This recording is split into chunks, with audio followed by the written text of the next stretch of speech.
reviewnya ya guys. Ini kebetulan gue dapat yang jam 11 pagi nontonnya. Thank you guys.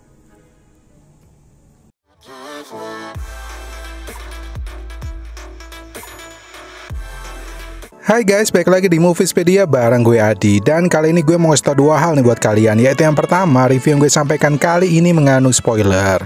Dan hal yang kedua, review yang gue sampaikan biasanya memiliki dua sisi guys, yaitu sisi yang gue suka dan juga sejumlah catatan. So, kalau kalian ingin mendapatkan review yang berimbang atau objektif, maka gue sarankan untuk menyaksikan penjelasan gue dari awal sampai akhir guys. Nah, mungkin sebelum gue menyampaikan sejumlah catatannya, ada baiknya kalau gue menjelaskan sejumlah hal yang gue suka terlebih dahulu guys. Nomor 1, opening klasik yang barbar.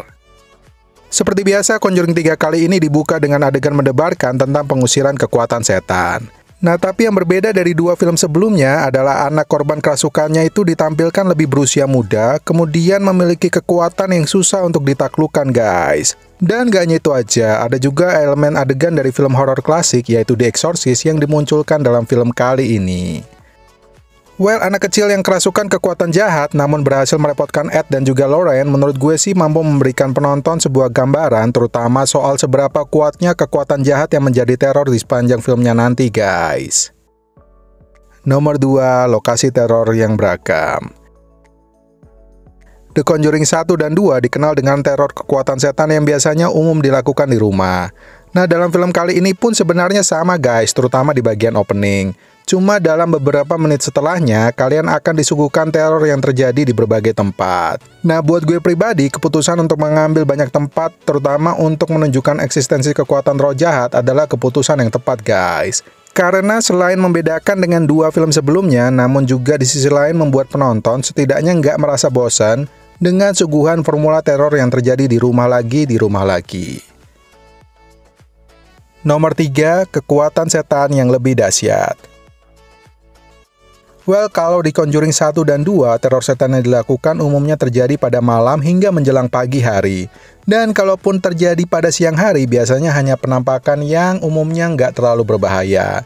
Nah, kalau di film Conjuring yang ketiga kali ini, teror kekuatan setannya itu dilakukan di siang hari, dan parahnya seperti yang bisa kalian lihat di trailer, bahkan terjadi pembunuhan karena dihasut oleh kekuatan setan guys.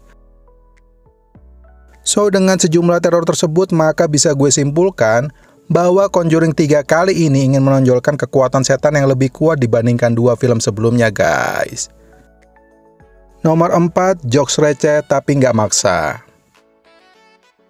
Film Conjuring 3 kali ini masih belum meninggalkan ciri khasnya di dua film sebelumnya, yaitu masih tetap untuk mencoba menyisipkan beberapa jokes yang mungkin terkesan receh dan dark. Well, jokes receh yang sedikit tapi dimunculkan pada timing yang tepat menurut gue adalah sebuah usaha yang baik, terutama untuk membuat penonton setidaknya nggak tegang dan monoton mengikuti filmnya dari awal sampai akhir. Nomor 5, cerita cinta Ed dan juga Lorraine.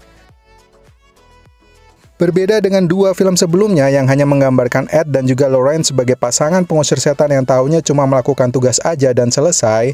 Nah, dalam film kali ini, sisi masa lalu pasangan ini dieksplor lebih jauh dan menampilkan kisah cinta mereka guys.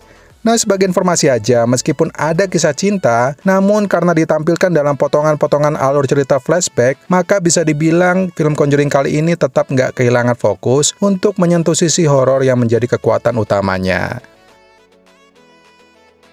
Oh iya, hampir aja gue kelupaan. Film kali ini juga menampilkan kekuatan cinta keduanya dari sisi manusiawi Ed dan juga Lorraine. Di mana Ed kali ini ditampilkan tidak sesempurna biasanya karena mengalami penyakit yang mengharuskannya beraktivitas tidak senormal biasanya guys. Namun demikian, di tengah keterbatasannya, Ed tetap berusaha untuk melindungi Lorraine.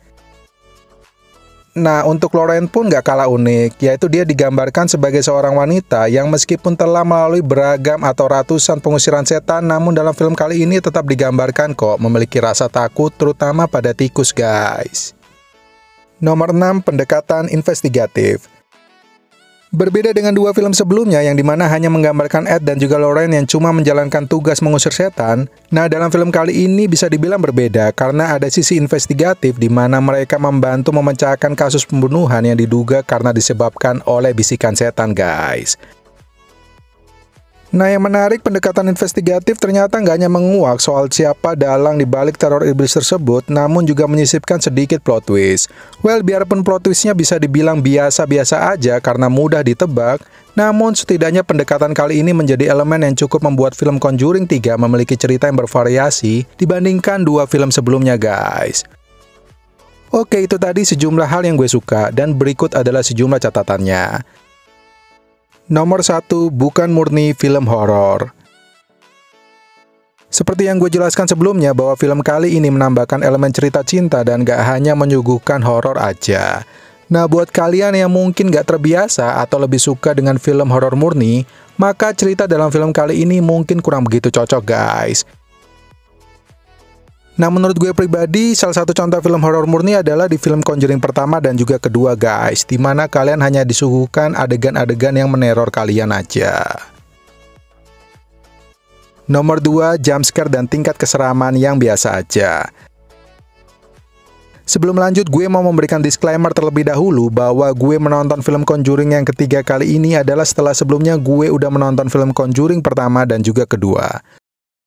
So, apakah serem atau enggak? Menurut gue pribadi sih biasa aja, guys. Karena kalau kalian yang udah nonton film Conjuring 1 dan 2, pasti kalian udah tahu lah kalau ada adegan yang tiba-tiba ngezoom atau volume suara yang tiba-tiba hening, maka pasti juga tiba-tiba akan muncul jumpscare dan buat kalian merinding. Ya, balik lagi ya ke tiap orang yang punya standar serem yang berbeda-beda. Tapi menurut gue pribadi, sekali lagi, untuk film Conjuring kali ini bisa dibilang sih cukup diantisipasi soal jumpscare dan juga seremnya, guys. Nomor 3, antagonis yang kurang ikonik. Film Conjuring pertama yang menyisipkan Annabelle serta Bathsheba Sherman, dan film yang kedua yang menampilkan Falak, menurut gue adalah 3 karakter yang cukup ikonik dan lumayan buat terngiang-ngiang selepas nonton filmnya, guys. Nah, dalam film kali ini sayangnya meskipun digambarkan tokoh antagonisnya memiliki kekuatan yang dahsyat dan bahkan lebih berbahaya dibandingkan kekuatan setan di dua film sebelumnya, namun menurut gue pribadi sih kurang begitu ikonik alias kurang menempel di pikiran penonton bahkan setelah nonton film bioskopnya, guys. Nah, seperti biasa gue ada pertanyaan, yaitu apa film horor terseram yang menjadi favorit kalian? Oke, gue rasa itu dulu ya, guys. Gue Adi dari Moviespedia, undur diri dulu, tetap semangat buat kalian, sampai jumpa di review film menarik lainnya, dan peace out.